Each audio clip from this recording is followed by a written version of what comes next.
Hi, this is Eric with the Sign Industry Podcast, brought to you by Van Ladder and Signs of the Times Magazine. I thought I'd get with you and tell you about some upcoming episodes that we have planned. I just finished 4 interviews, and I've got 2 more that I'm doing. One of them I'm starting here in about 10 minutes. So let me tell you about them.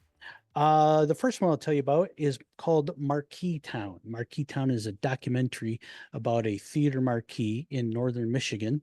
A couple of guys by the name of Joseph Beyer and Jordan Anderson put the film together. It goes through the process of the whole theater, how an individual bought the theater and how they brought it back and how they brought the marquee back and the industry and how the sign industry helped doing that.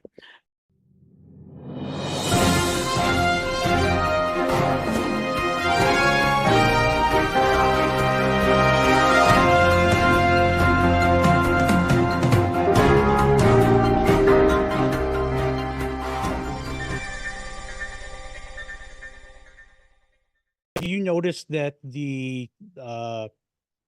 what is the one thing that you've noticed, I should say, of all the places that you've been to when you see when you debut the films or whatever, what's the one thing that people tell you the most about? Is it the theater itself? Is it they remember the marquee? I mean, of course, it's the Sign Industry Podcast, so I got to bring that in there a little bit. But Well, yeah. is it is it the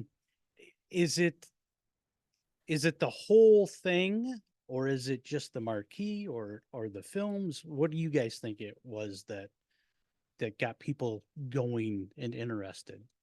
I think it's a very relatable story for a number of reasons that seems to I think people come at it a lot of different ways, but they always end up at the same place of, boy, I remember X place, and boy, that was really important to me.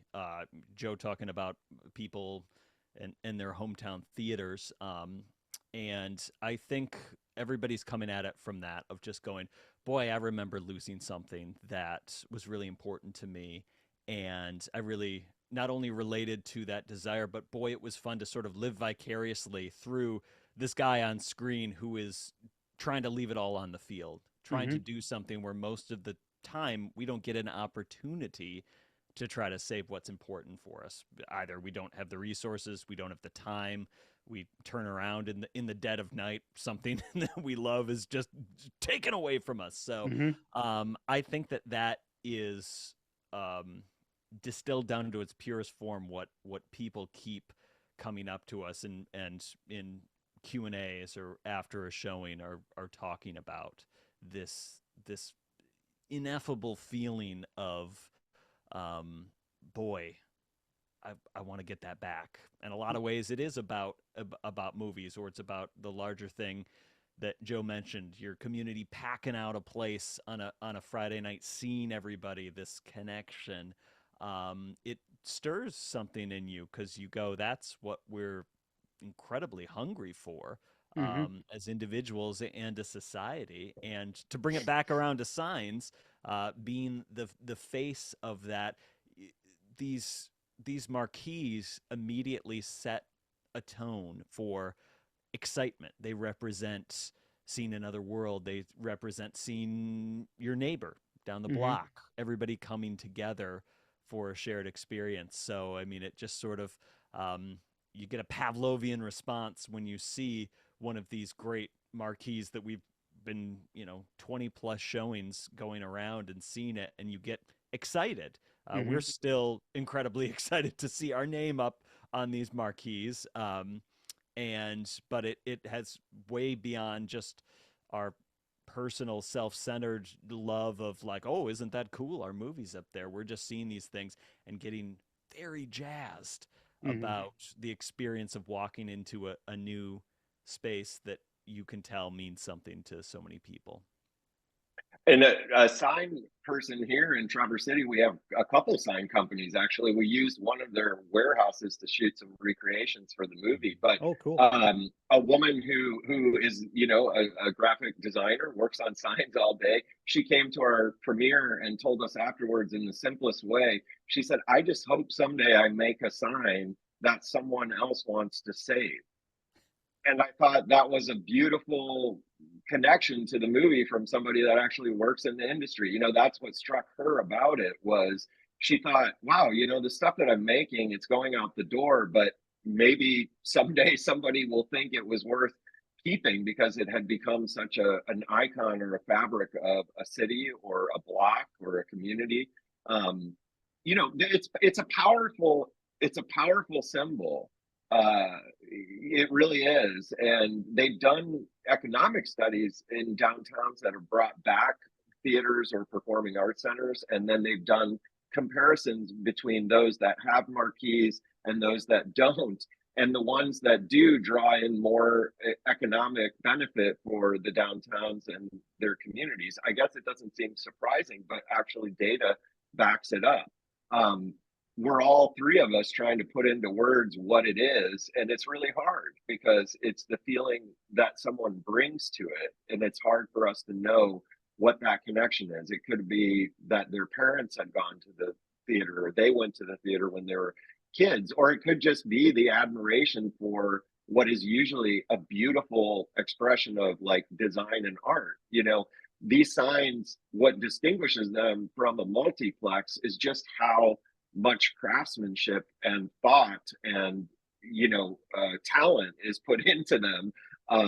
Nobody takes selfies in front of a multiplex Yeah. That's true. sign, but That's true. Yeah. everybody wants a selfie in front of a great Yeah. marquee.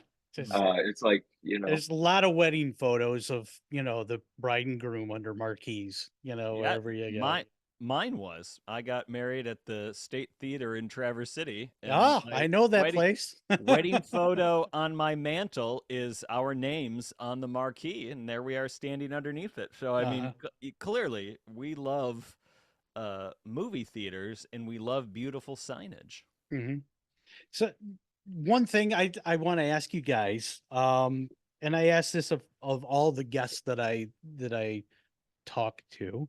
I'm gonna ask you a very, very simple question. Do you love your job? I would say absolutely. Uh-huh.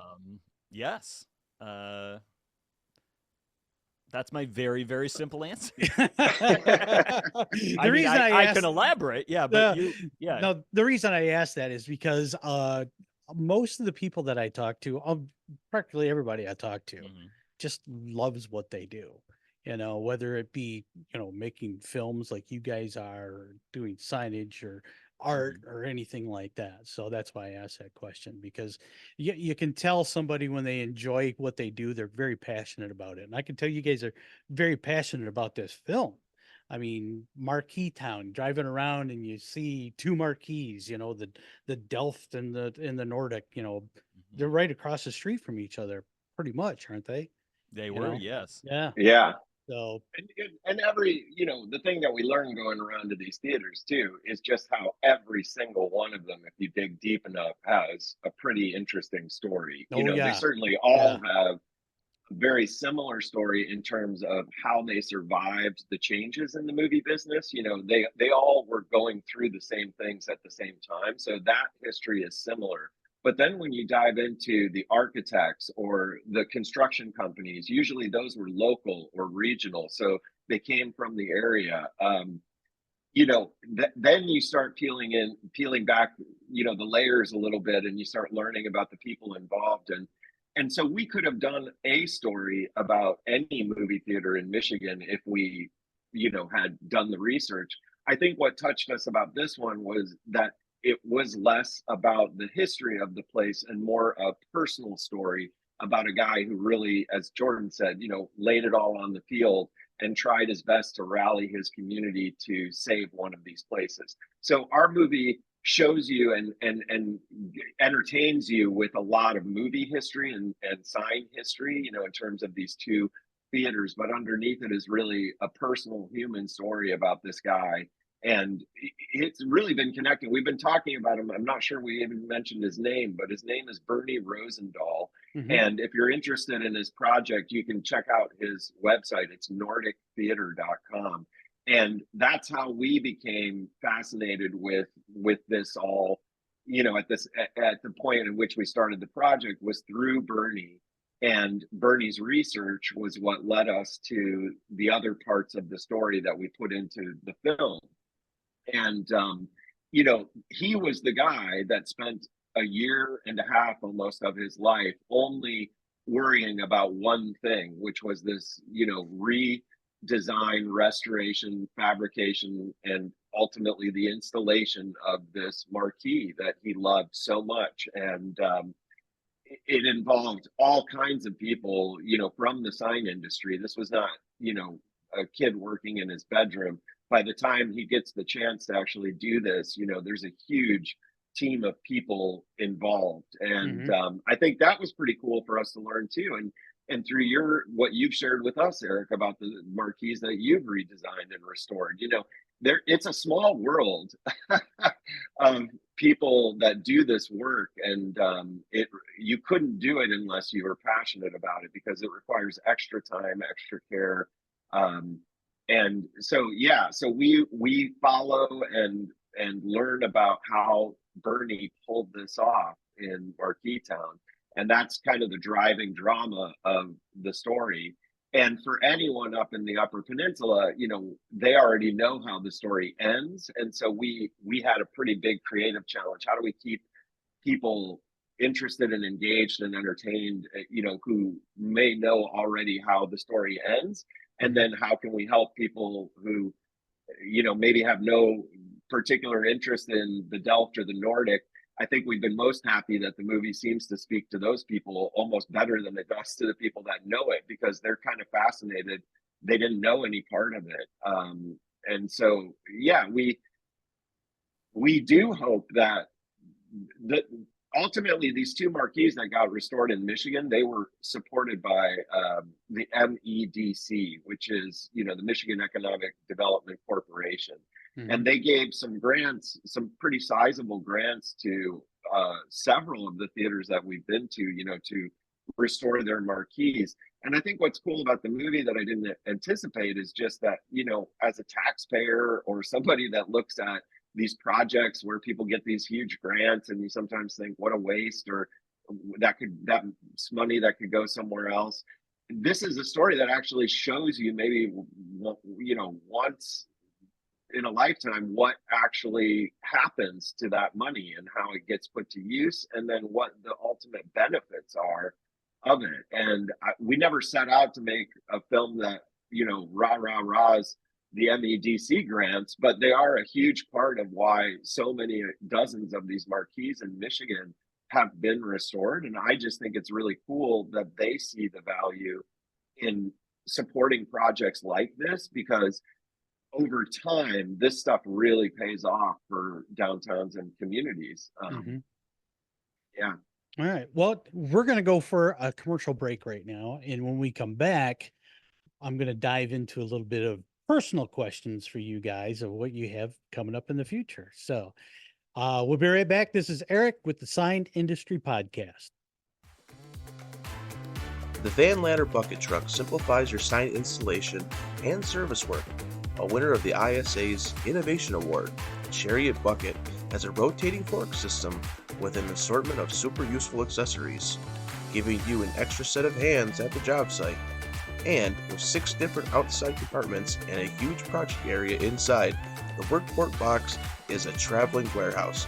No more running for parts.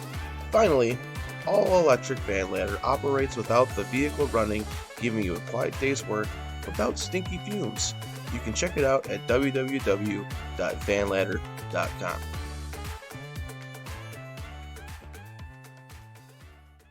Hi, this is Eric. We're back with the Sign Industry Podcast. I am speaking with Joseph and Jordan, who put together a documentary called Marqueetown about the Nordic theater in Marquette, Michigan. you guys, you went to the Nordic, you did the story and everything else like that, and you dove into the history of the people in the on the website. I watched your trailer. I haven't seen the movie yet. I actually want to go see it at one of the theaters. And That's the There best way you to do go. it. yeah, that's the only place that you can see a movie is at an old theater. Um, so what about the marquee itself that Bernie had restored? Is what was the sign company involved? Who was all the people involved for that? Yeah, it's a remarkable sign, and it's the sign that kind of launched the story because it's the marquee that this hero Bernie Rosendahl fell in love with.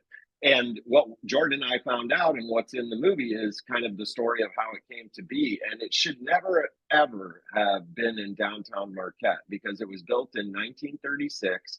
And it was kind of a technological wonder. They spared no expense in making this theater, and a lot of the money went into this incredibly new marquee in 1936. It was in this streamlined, modern style that the architect sort of stole from what was happening in Europe Yeah. and brought it to the States. And it had 15,000 watts, the wraparound marquee. It was red and blue and has this beautiful kind of curvature that says Nordic and sort of beckons you from everywhere in the city.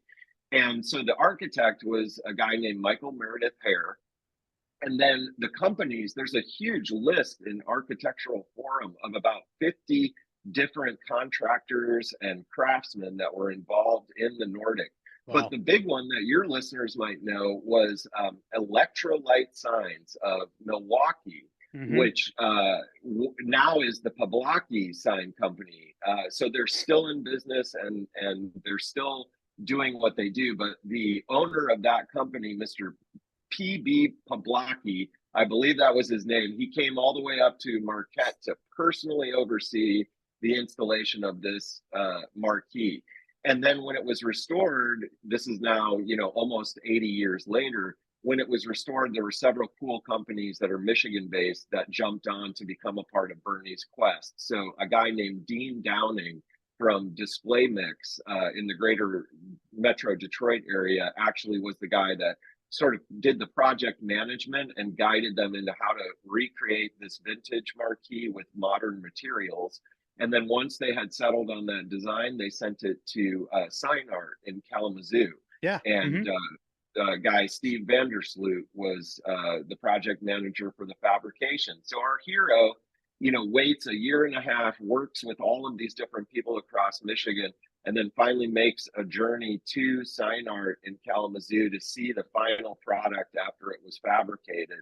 And that's one of the scenes in the film, and it's a moving one because he worked so hard, and then he comes around the corner and sees the marquee, having been refabricated. So yeah, a lot of cool connections. We didn't know when we started out that this marquee in particular had been 100% done here in Michigan. It was installed by Gundlach Chabdian, a construction company up in the UP, and a lot of people involved.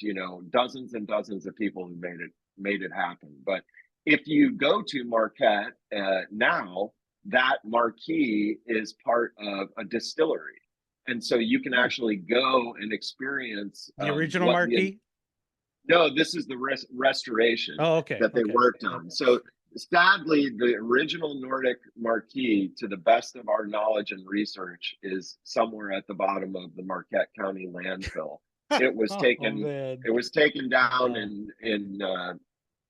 1994, and promptly carted away. So we tried our very best to see if anyone had stuck it in a garage or a barn or something, but no, it never existed. So these guys had to restore it only based on probably about 30 photographs that existed at the time of the marquee. So not many for almost 100 years of existence. And so how they do that is a part of our documentary. Yeah, what I'd say probably 80% of the time I get a postcard from 1930 whatever. It's just a painting of the Marquee, and they say, "Can you redo this for me?" And I'm like, "Yeah, sure," Or I get The a black problem and is you're encouraging bad behavior by then doing a good job. yeah, And people go, can you believe what he did with just nothing? yeah. A lot of times I get a black and white photo that's all, cracked and ripped and torn and everything else. And can you match these colors? Well, sure. you know. Um, Gray and slightly darker gray. yeah, yeah. Something you guys might want to look into if you get. I'm sure Mm. you've got some future projects coming up, and if you happen to do another theater marquee or another theater project, something you might want to do is look at the architects that designed the theater. Because a lot of times what the architects did is they found one sign company and they stuck with that sign company through each of the projects that they did over time. And so you can tell by just looking at the marquee, at least I can, who the architect was because they used the same sign company over and over. Thomas Lamb, as a matter of fact, famous architect out of New York, did the seven majestic, what they call the seven majestic theaters. The Landmark, the Lowe's, uh, there's a whole bunch of them on Broadway and whatnot. And you look at those marquees and you can say, oh yeah, that's a Thomas Lamb theater because they're arched and they got a really Mm. fancy ceiling into them and everything else. Then you walk into the theater and it's like blows you away. But what is it that what come on, Eric, think. Uh, your future projects. That's what I was trying to get to. Your future projects. What is it you got lined up and you're looking to do? Most documentaries, that get made are multi-year projects. Along the way of showing this film at some film festivals and talking to other documentary filmmakers, we'd say, "Well, how long did you work on your project?" And a few people have told us 8, 9 years. Wow. So we got out pretty fast. I think probably because we didn't know exactly what we were doing. This was our first feature, and so we crunched it into a year and a half, including taking it out now on this tour. So the tour goes through September, so we're kind of booked and doing that. And then the film's going to be on Michigan PBS affiliates in October, and then Mhm. we're going to launch it online for anyone to watch from anywhere. And so it's hard. We were just having a beer the other night and talking about what's next a little bit, but it's hard to see past what we still have ahead with Right. Marqueetown. We have, I think, 12 more stops on the tour. People keep calling us to see if we'd be interested in adding it here or there, and of course we are.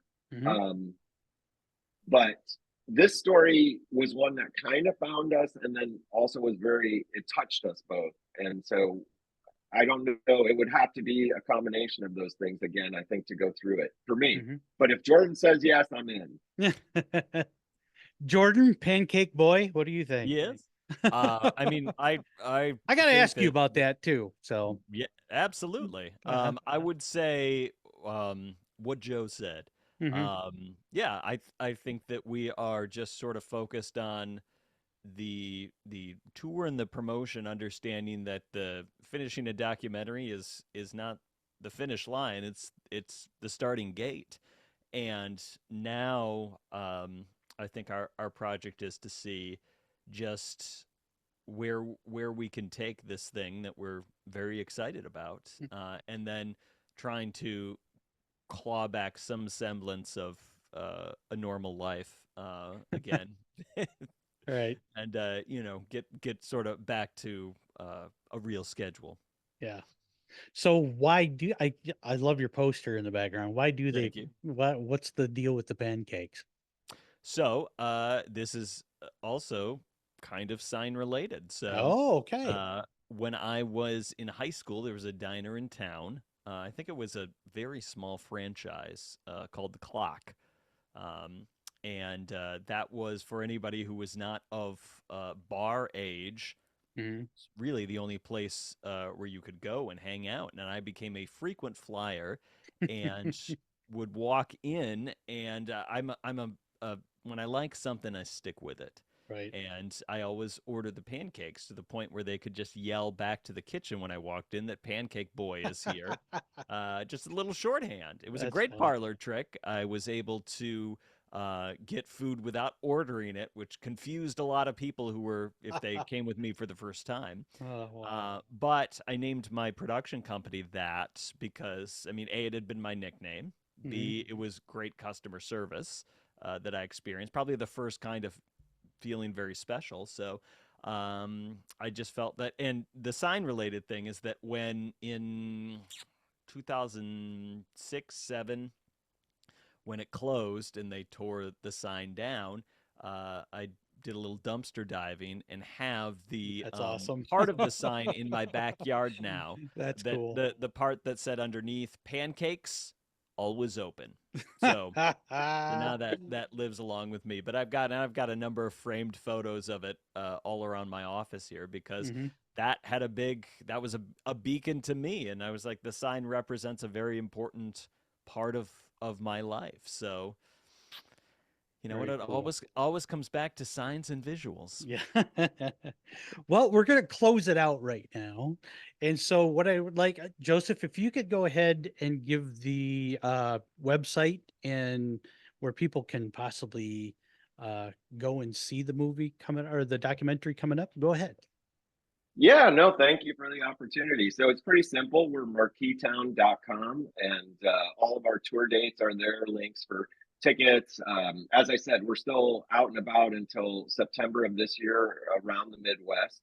And then we're going to release the film on the website as well. And we're Marqueetown on all the socials, and you can kind of follow the tour if you're interested. And we also have a nice tradition of doing a specialty photo underneath every marquee that we visit. Jordan and I have a little competition Uh-huh. for who can jump the highest and get the coolest photo in front of a marquee. So That's if funny. you're interested in that, you can check all those out. But yeah, and I guess because we're talking to people that love theaters and signs, if anyone has a theater or an arts organization near you that you think might want to host this movie, please contact us through the website.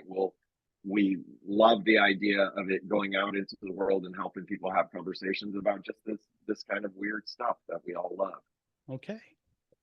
Well, thank you both for being with me, Joseph Beyer and Jordan Anderson. I appreciate you taking the time and talking to me about your documentary, Marqueetown, and talking a little bit about marquees in there. But the whole thing. I mean, I guess the Marqueetown pretty much says it. You see the marquee, you're gonna having a little adventure into the theater. So I want to thank you both very much for being with me today. So that's it. This is Eric with the Sign Industry Podcast, brought to you by Van Ladder, Mamaki, and Signs of the Times Magazine. See how I did that? So, all right. Thank you very much, guys, and we'll talk to you soon. Thank you, Eric. All right. Thank you.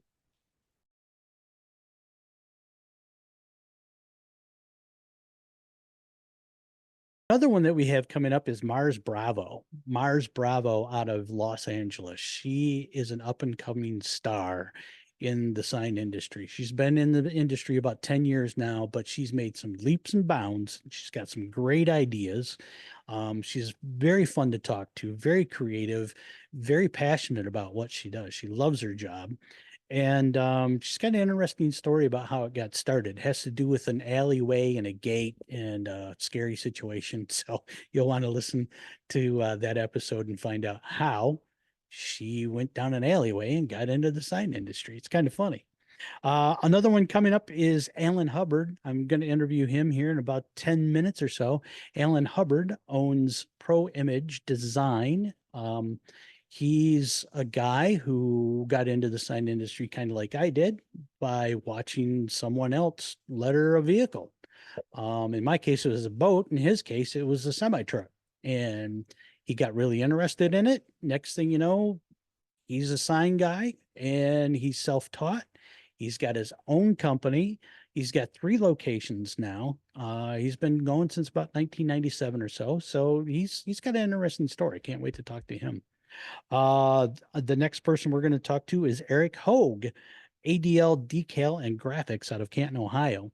It's a wholesale distributor, and we're going to talk about how the wholesale industry, from his point of view, works and how exactly he helps people with their business being a wholesaler and getting people basically things that they can't get otherwise, I guess you'd say. They don't have enough people to help out, so he kind of fills that gap.